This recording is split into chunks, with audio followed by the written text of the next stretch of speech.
Isang minuto normal ang kausap mo, tapos bigla na lang tabingi ang ngiti, hindi maitaas ang isang braso, bulol magsalita, o parang hindi ka maintindihan.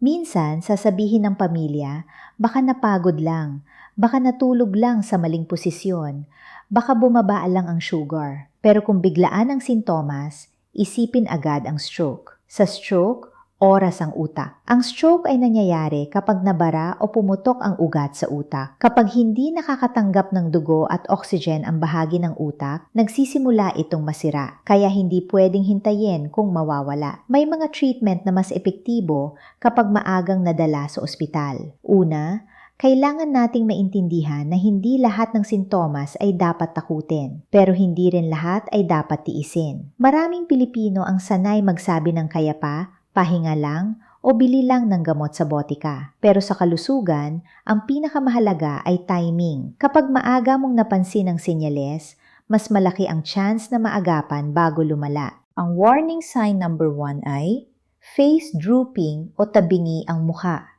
Pingitiin ang tao. Kung isang side ng mukha ay bumabagsak o hindi pantay, red flag ito. Ang warning sign number 2 ay arm weakness. Ipaangat ang dalawang braso. Kung bumababa ang isa o hindi maigalaw, posibleng stroke. Ang warning sign number 3 ay speech difficulty. Kung bulol, mali-mali ang salita, hindi makapagsalita o hindi makaintindi, emergency ito.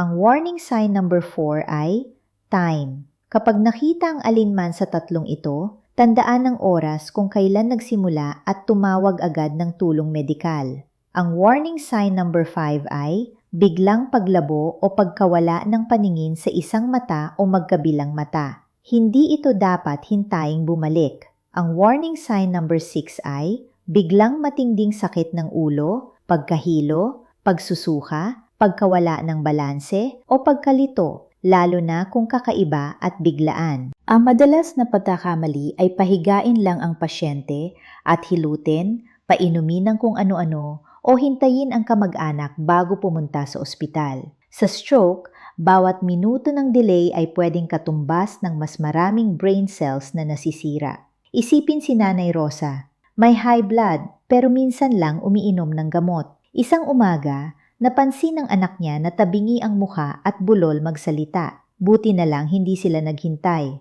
Dinala agad siya sa ospital at nalaman ang oras ng simula. Mas maganda ang naging recovery niya dahil mabilis silang kumilos. Ngayon, ano ang dapat mong gawin sa bahay at ano ang hindi dapat gawin? Tandaan, ang first aid at home care ay pangunang hakbang lamang. Hindi ito kapalit ng pagsusuri, laboratory, gamot, o payo ng doktor kapag may red flags. Panglang, kontrolin ang blood pressure. Ang high blood ang isa sa pinakamalakas na risk factor ng stroke. Pang-2, kung may diabetes, high cholesterol, paninigarilyo, obesity, o irregular heartbeat, magpa-regular checkup. Pang-3, huwag basta tumigil sa maintenance medicine dahil lang normal ang pakiramdam.